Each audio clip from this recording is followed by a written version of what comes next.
এই সুবিধা নেয়ার ক্ষেত্রে আপনাকে মনে রাখতে হবে যে এই সুবিধাটা কিন্তু একদম সবাইকে যে দিবে তা না। এটা কিন্তু দেয়ার আগে আপনাকে একটা স্পেসিফিক আবেদন করতে হয় এবং এই যে এএসএফ যে একটা ফর্ম রয়েছে এএসএফ 1, তো এটা আমাদের এখানে যে মাইগ্রেন্ট হেল্প রয়েছে সেখানে আপনাকে স্পেসিফিক আবেদনটা করতে হবে। আর আপনি যদি এমন হয় যে আপনি একদম ১ম যেদিন ক্লেইম করছেন সেদিনই আপনি হোম অফিসে একদম আপনার আ লাগেজ-টাগেজ নিয়ে চলে গেছেন। সেই ক্ষেত্রে অনেক সময় আপনাকে ইমার্জেন্সি যে অ্যাকোমোডেশন সেটা হয়তো ইনিশিয়ালি আপনাকে দিবে। আপনাকে অবশ্যই প্রমাণ করতে হবে যে আপনি বর্তমানে যেখানে আছেন বা থাকছেন সেখানে হয়তো আপনি আর থাকতে পারবেন না এবং আপনি কিছুদিনের মধ্যেই হয়তো ডেস্টিটিউট হয়ে যাবেন বা যেটাকে আমরা বলি সেটা হচ্ছে যে একেবারে আপনি আ মানে হোমলেস বা একদম রাস্তায় পড়ে যাবেন এইরকম একটা অবস্থায় যদি আপনার শিকার হয়, তখন তারা আপনাকে ইমিডিয়েটলি হাউজিং আপনার যদি না থাকে আপনাকে কোথাও না কোথাও রাখবে। এটা সাধারণত দেখা যায় যে অনেক সময় ১ম এ তারা হোটেলে আপনার কিছুদিনের জন্য রাখে। এখানে আপনি ফ্রি প্রেসক্রিপশন পেতে পারেন, ফ্রি ডেন্টাল কেয়ার পেতে পারেন, ফ্রি আই সাইট টেস্ট পেতে পারেন এবং আ আ আপনার গ্লাসের জন্য ইভেন আপনার টাকা পেতে পারেন, হেল্প সাপোর্ট পেতে পারেন। তারপরে আপনার এডুকেশনের ক্ষেত্রে বাচ্চারা যদি স্কুলে যায় সেই সাপোর্টটা পেতে পারে। এনএচএস থেকে এখানে সকল প্রকার সুযোগ সুবিধা ফ্রি অফ চার্জ কিন্তু উনারা অ্যাসাইলাম চলাকালীন সময়ে কিন্তু পাবেন। Stonebridge Legal Solutions Limited, your trusted immigration partner. আমরা যাচ্ছি ভিন্ন প্রসঙ্গে। আপনি যেটা এর আগের প্রশ্নে পরিষ্কার করেছেন যে অ্যাসাইলাম অ্যা সিকার এবং আ রিফিউজি। তো এখন যদি আপনি একটু বলেন যে অ্যাসাইলাম আ আবেদনকারী কি সুবিধা পাবেন? তারপর রিফিউজিরা তার রিফিউজি স্ট্যাটাস গৃহীত হলে কি আবেদন মানে কি সুবিধা জি, পাবেন? আমি অ্যাসাইলাম দিয়ে যদি আপনি শুরু করেন। ধন্যবাদ তানভীর ভাই। আমি ১ম এই যে বিষয়টা নিয়ে কথা বলব সেটা হচ্ছে যে যারা একদম ১ম অ্যাসাইলাম বা আশ্রয়ের আবেদন করেন তারা কি সুবিধার জন্য বা এই ইউকে গভর্নমেন্ট কি সুযোগ সুবিধা দিয়ে থাকে সেই বিষয়টা নিয়ে আলোচনা করতে চাচ্ছি। তো এই সুবিধা নেয়ার ক্ষেত্রে আপনাকে মনে রাখতে হবে যে এই সুবিধাটা কিন্তু একদম সবাইকে যে দিবে তা না। এটা কিন্তু দেয়ার আগে আপনাকে একটা স্পেসিফিক আবেদন করতে হয় এবং এই যে এএসএফ যে একটা ফর্ম রয়েছে এএসএফ 1, তো এটা আমাদের এখানে যে মাইগ্রেন্ট হেল্প রয়েছে সেখানে আপনাকে স্পেসিফিক আবেদনটা করতে হবে। আর আপনি যদি এমন হয় যে আপনি একদম ১ম যেদিন ক্লেইম করছেন সেদিনই আপনি হোম অফিসে একদম আপনার আ লাগেজ-টাগেজ নিয়ে চলে গেছেন। সেই ক্ষেত্রে অনেক সময় আপনাকে ইমার্জেন্সি যে অ্যাকোমোডেশন সেটা হয়তো ইনিশিয়ালি আপনাকে দিবে। ইমার্জেন্সি এড এ অ্যা অ্যাকোমোডেশনটা সাধারণত সেকশন 98 এর আ মাধ্যমে এটা দিয়ে থাকে। আর যখন আপনি পরবর্তীতে চাবেন অ্যাসাইলাম ক্লেইম করার পরে বা কিছুদিন পর, তখন আপনাকে করতে হয় হচ্ছে আইদার সেকশন 95 অথবা যাক এই সেকশনের বিষয়ে না গেলাম।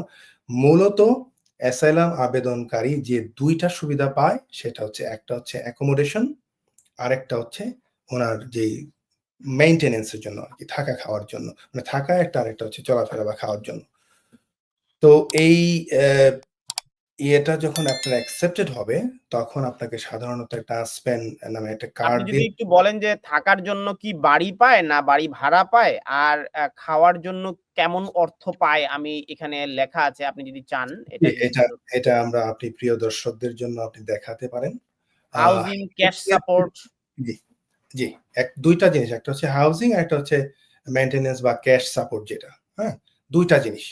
তো ফার্স্ট অফ অল আমি যদি হাউজিং এর ব্যাপারে বলি, আপনাকে অবশ্যই প্রমাণ করতে হবে যে আপনি বর্তমানে যেখানে আছেন বা থাকছেন সেখানে হয়তো আপনি আর থাকতে পারবেন না এবং আপনি কিছুদিনের মধ্যেই হয়তো ডেস্টিটিউট হয়ে যাবেন বা যেটাকে আমরা বলি সেটা হচ্ছে যে একেবারে আপনি আ মানে হোমলেস বা একদম রাস্তায় পড়ে যাবেন এইরকম একটা অবস্থায় যদি আপনার শিকার হয়, তখন তারা আপনাকে ইমিডিয়েটলি হাউজিং আপনার যদি না থাকে আপনাকে কোথাও না কোথাও রাখবে। এটা সাধারণত দেখা যায় যে অনেক সময় ১ম এ তারা হোটেলে আপনার কিছুদিনের জন্য রাখে।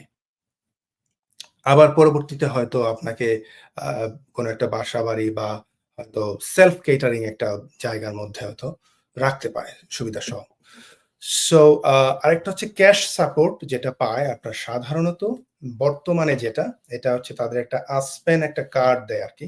এই কার্ডের মধ্যে তারা পার পারসন পার উইক বর্তমানে হচ্ছে £49.18 এই টাকাটা each person in your household.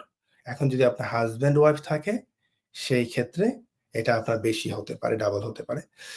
এবং এইটা দিয়ে সাধারণত আপনার যে বেসিক নিড আছে আপনার ফুড, ক্লোদিংস, আপনার টয়লেট্রিজ এবং আদার জিনিসপত্র কেনার জন্য হচ্ছে এই টাকাটা সাধারণত দিয়ে থাকে।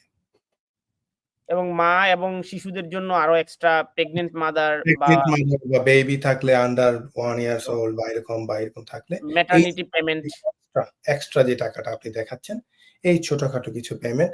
বাট বাস্তবতা হচ্ছে যে দেখেন এটা কিন্তু কোনো প্রকার লাক্সারি করার কিছু নাই এখানে। আপনি এই টাকাটা নিয়ে শুধুমাত্র আপনার জীবন বাঁচানোর জন্য অ্যাসাইলামের ডিসিশনটা হওয়ার আগ পর্যন্ত এই জিনিসটা আপনি পেতে থাকবেন।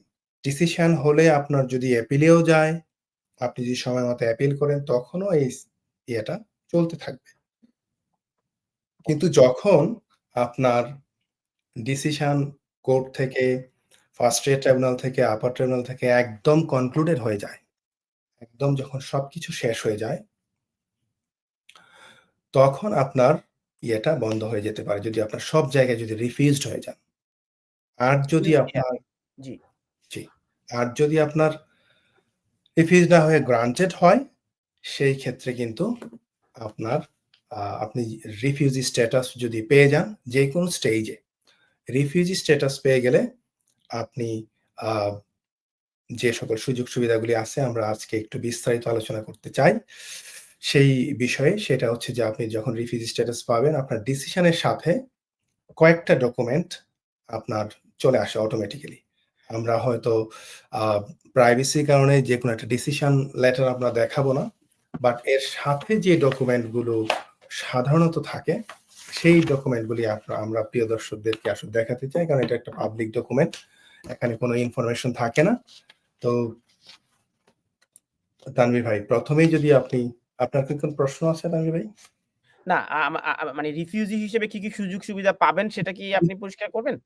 জি, রিফিউজির আগে আপনি যদি আরো জানতে চান, আপনি যেই পেজে ছিলেন সেটা হচ্ছে যে অ্যাসাইলাম সিকার হিসেবে আমরা তো অ্যাকোমোডেশন এর কথা বললাম। আমরা আ আ আ আপনার ক্যাশ সাপোর্ট এর কথা বললাম। পাশাপাশি আপনি স্ক্রিনে যেগুলো রেখেছেন যেমন হেলথ কেয়ার সাপোর্ট। এখানে আপনি ফ্রি প্রেসক্রিপশন পেতে পারেন, ফ্রি ডেন্টাল কেয়ার পেতে পারেন, ফ্রি আই সাইট টেস্ট পেতে পারেন এবং আপনার গ্লাসের জন্য ইভেন আপনার টাকা পেতে পারেন বা হেল্প সাপোর্ট পেতে পারেন। তারপরে আপনার এডুকেশনের ক্ষেত্রে বাচ্চারা যদি স্কুলে যায় সেই সাপোর্টটা পেতে পারে। এনএইচএস থেকে এখানে সকল প্রকার সুযোগ সুবিধা ফ্রি অফ চার্জ কিন্তু উনারা অ্যাসাইলাম চলাকালীন সময়ে কিন্তু পাবেন। তানভীর ভাই। আচ্ছা, জি। তো জি, আপনার এখন আপনি যেই ডকুমেন্টস এর কথা বলছিলেন যে রিফিউজি স্ট্যাটাস পেয়ে যাওয়ার পর আসলে অ্যা কি সুযোগ সুবিধা পাবেন? আমরা যদি শুরুতেই uh urgent things document 1 urgent things to do যে ৪ টা বিষয় আপনি যদি একটু বলেন। এর আগে আপনি আমাকে জি, বলছিলেন যে জি। তো রিফিউজি এটা স্ট্যাটাস পেয়ে শুরুতেই গেলে শুরুতেই আমি একটু বলে নেই। একটা হচ্ছে যে ১ম এ অ্যাসাইলাম সিকার হিসেবে আপনি যে সাপোর্টটা পাবেন ফ্রম দ্যা ডে 1 আপনি ক্লেইম করার পর থেকে যে সুবিধাটা পাবেন, সেই সুবিধাটা কিন্তু আপনাকে কোন রকমে এই দেশে জাস্ট থাকার জন্য, আপনার জীবন স্বাভাবিকভাবে চলার জন্য। আপনি যাতে কোন রকম টিকে থাকতে পারেন। কিন্তু আপনার যখন গ্রান্ট হয়ে যাবে অ্যাসাইলাম, তখন আমরা এটাকে বলছি রিফিউজি স্ট্যাটাস এবং রিফিউজি স্ট্যাটাসটা পাওয়ার সাথে, সাথে যে আ ডকুমেন্টগুলি আপনি পাবেন আপনার ডিসিশনের সাথে, সাথে সেটা হচ্ছে আপনাকে একটা দিবে হচ্ছে urgent things you need to do. এটা একটা আ ডকুমেন্ট থাকে urgent things you need to do এবং আরেকটা থাকে হচ্ছে আপনার রিফিউজি আপনি এটার ইন্টিগ্রেশন। কথা বলছেন? না, এটা আরেকটা ডকুমেন্ট। এটাও থাকে। এটা হচ্ছে আপনার ইন্টিগ্রেশন লোন অ্যাপ্লিকেশন গাইডেন্স এবং এটা হচ্ছে লোন ফর্ম। ফর্মটা পর্যন্ত দিয়ে দেয়। এই বিষয়ে আমি আলোচনা করব। এটা হচ্ছে urgent things you need to do. So obviously আপনার যখন ভিসা গ্রান্টেড হয়ে যাবে, তো এই সাথে, সাথে আপনাকে ইনিশিয়ালি কি করতে হবে? তো প্রথমত এই আবেদনটি গৃহীত হয়ে আপনি যখন রিফিউজি স্ট্যাটাস পাবেন, আপনার ডিসিশনের সাথে, সাথে আপনাকে হোম অফিস থেকেই বলে দিচ্ছে যে আপনাকে আর্জেন্টলি ৪ টা কাজ করতে হবে। তো প্রথমটাই হচ্ছে অ্যাক্সেস টু ইউর ই-ভিসা। আপনি জানেন আগে যখন রিফিউজি স্ট্যাটাস আপনার গ্রান্টেড হতো, তখন আপনাকে একটা বিআরপি কার্ড দিত, বায়োমেট্রিক রেসিডেন্ট পারমিট। কিন্তু এখন যেহেতু আপনি জানেন যে সমস্ত ভিসাগুলোকে তারা ই-ভিসায় রূপান্তরিত করছে। সো তাদের এখন যে টার্গেট সেটা হচ্ছে যে সবাইকে ই-ভিসা নিয়ে যাওয়া।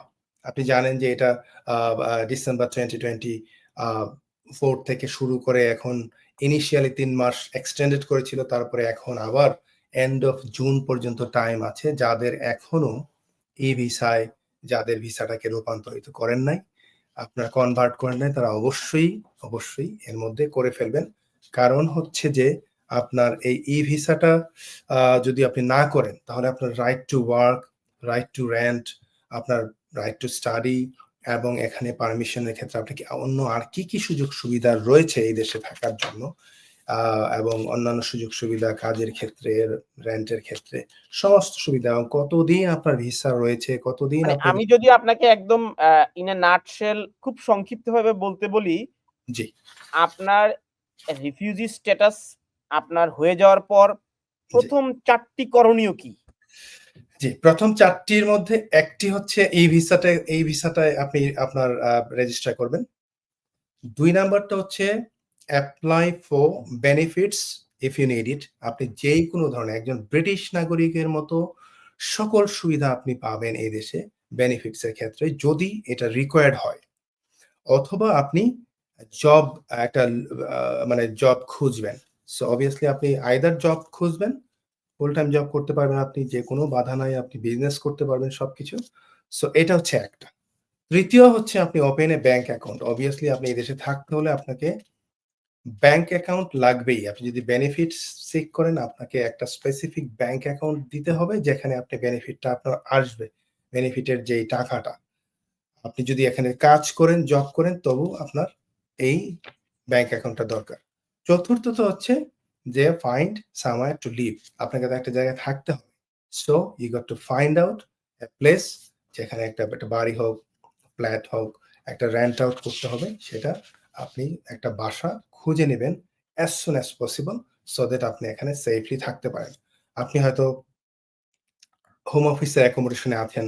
স্টিল ওখান থেকেও কিন্তু আপনাকে ওই দিনে মানে ভেরি শর্ট একটা নোটিস দিয়ে আপনাকে বের করে দিবে এখান থেকে। সো আপনাকে আপনি যখন প্রপারলি এই দেশের নাগরিকের মতো থাকবেন, আপনাকে একটা জায়গা খুঁজতে হবে যেখানে আপনি পার্মানেন্টলি থাকতে পারবেন। So in a nutshell Tanvir ভাই, যে জিনিসটা আপনি বলছিলেন, হোম অফিসই বলে দিচ্ছে আপনাকে ১ম এ ই-ভিসা করবেন। দ্বিতীয়ত হচ্ছে এপ্লাই ফর বেনিফিটস আপনার যদি দরকার হয়, অথবা লুক ফর এ জব। আর তৃতীয়ত হচ্ছে ওপেন এ ব্যাংক অ্যাকাউন্ট খুলবেন।